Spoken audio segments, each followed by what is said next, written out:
Hello friends, welcome to our channel. और हम बात करेंगे दीपक नाइट्रेट के बारे में। आज इसने बहुत ही अच्छी मूवमेंट दी है। 2207 पे इसकी क्लोजिंग हुई है, बट ये की जर्नी आगे भी कंटिन्यू रहेगी, डिस्कस करेंगे हमारे वीडियो में।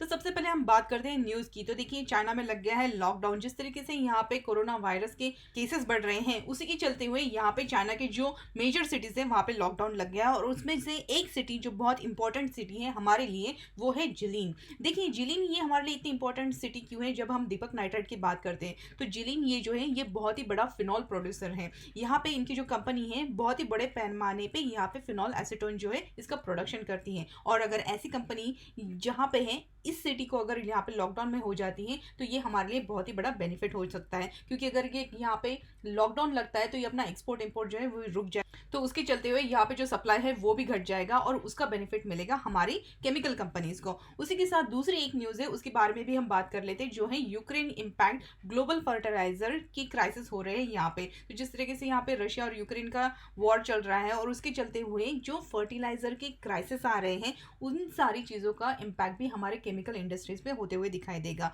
तो केमिकल कंपनी जितनी भी है उनके लिए ये पॉजिटिव न्यूज़ है, क्योंकि अगर यहाँ पे क्राइसिस आते हैं तो हमारे देश की जितनी कंपनीज हैं वो यहाँ से एक्सपोर्ट कर पाएंगी बाकी की कंट्रीज के लिए। तो देखिए, अगर हम यहाँ पे दीपक नाइट्रेट के एनालिसिस के बारे में, जैसे कि हमने पिछले वीडियोस में बताया था कि यहाँ पे क्रूड ऑयल जो है वो बहुत इंपॉर्टेंट है। क्योंकि यहाँ पे देखिए, रॉ मटेरियल जो होता है दीपक नाइट्रेट में, वो बहुत ज़्यादा डिपेंडेंसी है इसकी क्रूड ऑयल पे।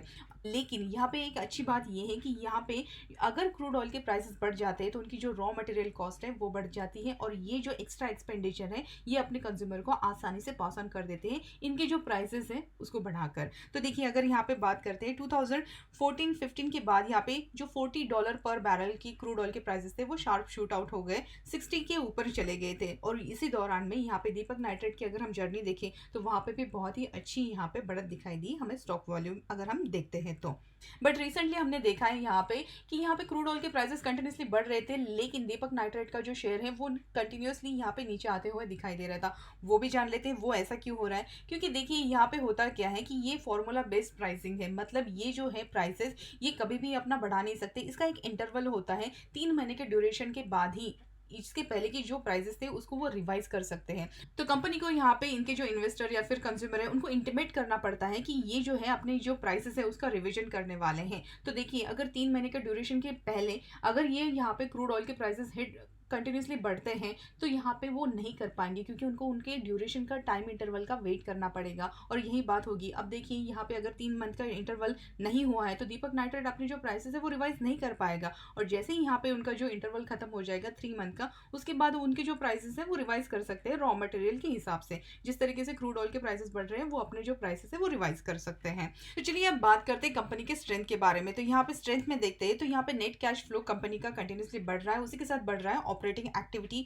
आरओए इंक्रीज हो रहा है और उसी के साथ रेवेन्यूज भी बढ़ते हुए दिखाई दे रहे हैं। स्ट्रॉन्ग कैश जनरेटिंग एबिलिटी है कंपनी की और नेट कैश भी यहाँ पे बढ़ते हुए दिखाई दे रहा है। एनुअल प्रॉफिट में इंक्रीज हुई है, बुक वैल्यू इंक्रीज हुई, कंपनी का 0 प्रमोटर प्लेज है और कंपनी यहाँ पे लो डेप लेकर चल रही है। वीकनेसेस की अगर हम यहाँ पे बात करते हैं तो म्यूचुअल फंड ने अपनी शेयर होल्डिंग कम कर दी है। Net profit quarter on quarter basis पे डिक्लाइन हुआ है और यहाँ पे पास 2 क्वार्टर से प्रॉफिट डिक्लाइन होते हुए दिखाई दे रहे हैं।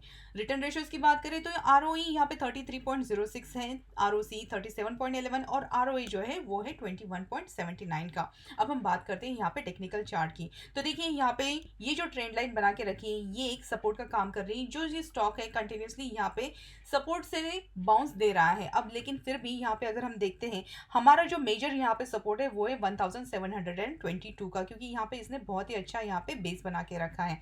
अगर स्टॉक को अपट्रेंड की तरफ जाना है तो यहाँ पे हमारा एक बहुत बड़ा रेजिस्टेंस है जो है 2380 के आसपास। क्योंकि यहाँ पे देखिए, कंटिन्यूसली ये जो स्टॉक है यहाँ से इसने एक ब्रेकआउट दिया था लेकिन वो सस्टेन नहीं कर पाया और स्टॉक जो है नीचे की तरफ आया। अब अगर इस बार ये जो स्टॉक है 2390 के ऊपर अगर यहाँ पे सस्टेन करता है तो इसके बाद इसमें बहुत अच्छी अपट्रेंड रैली आ सकती है। और बाकी की न्यूज अगर हम देखते हैं यहाँ पे, जैसे कि चाइना में यहाँ पे लॉकडाउन लग गया है, रशिया यूक्रेन क्राइसिस के चलते हुए फर्टिलाइजर केमिकल जो सेक्टर इन्वेस्टर्स हैं इनके लिए पॉजिटिव न्यूज़ है। और उसी के साथ यहाँ पे क्रूड ऑयल बढ़ रहा है। अगर दीपक नाइट्रेट अपना इंटरवल के हिसाब से यहाँ पे अपने प्राइसेस भी इंक्रीज कर देते हैं तो वो यहाँ पे जो उनका मार्जिन है उसको बहुत अच्छे तरीके से प्रोटेक्ट कर सकते हैं। अब यहाँ पे अगर हम इंडिकेटर की बात करते हैं तो यहाँ पे RSI देखिए, RSI अभी ये ट्रेड कर रहा है ऑलमोस्ट 50 के आसपास। जब जैसे ही ये जो RSI है 60 के ऊपर अगर ट्रेड करने लगेगा तो उसमें बहुत अच्छी बाइंग आने के बहुत ज़्यादा चांसेस है। लेकिन इसके लिए हमारा जो RSI है 60 के ऊपर उसको ट्रेड करना पड़ेगा। और जब ये 60 के ऊपर ट्रेड करेगा हमारी जो प्राइस वैल्यू है वो भी 2400 के ऊपर ट्रेड करते हुए दिखाई देगी।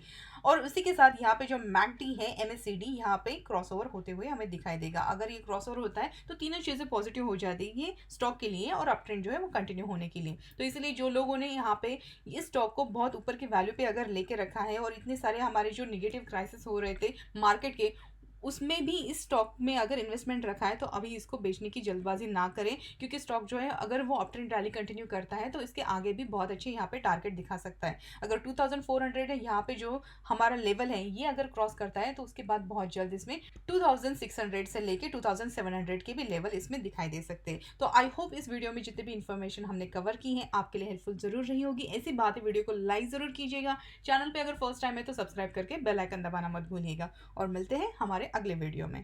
Thank you so much.